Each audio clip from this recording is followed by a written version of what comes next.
السلام علیکم۔ آج پھر سے کچھ اقوال زریں۔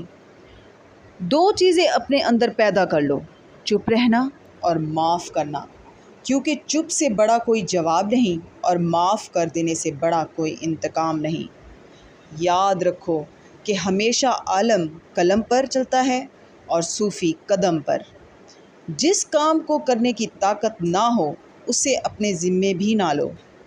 وقت کو پیدا کرنے والے کو وقت دے کر دیکھو، وہ تمہارا وقت بدل دے گا بے شک۔ آج کا سبق شروع کرتے ہیں۔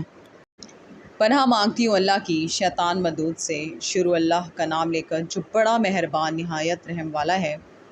اور یاد کرو جب ان سے کہا گیا کہ اس شہر میں سکونت اختیار کرو لو اور اس میں جہاں سے جی چاہے کھانا پینا، اور ہاں شہر میں جانا تو حطتن کہنا اور دروازے میں داخل ہونا تو سجدہ کرنا، ہم تمہارے گناہ معاف کر دیں گے اور نیکی کرنے والوں کو اور زیادہ دیں گے۔ مگر جو ان میں ظالم تھے انہوں نے اس لفظ کو جس کا ان کو حکم دیا گیا تھا بدل کر اس کی جگہ اور لفظ کہنا شروع کیا، تو ہم نے ان پر آسمان سے عذاب بھیجا اس لیے کہ ظلم کرتے تھے۔ اور ان سے اس گاؤں کا حال تو پوچھو جو لبِ دریا واقع تھا۔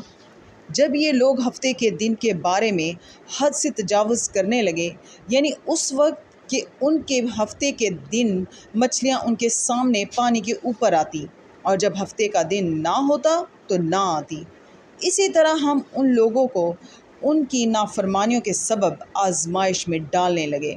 اور جب ان میں سے ایک جماعت نے کہا کہ تم ایسے لوگوں کو کیوں نصیحت کرتے ہو جن کو اللہ ہلاک کرنے والا یا سخت عذاب دینے والا ہے، تو انہوں نے کہا اس لیے کہ تمہارے پروردگار کے سامنے معذرت کر سکیں، اور عجب نہیں کہ وہ پرہیزگاری اختیار کریں۔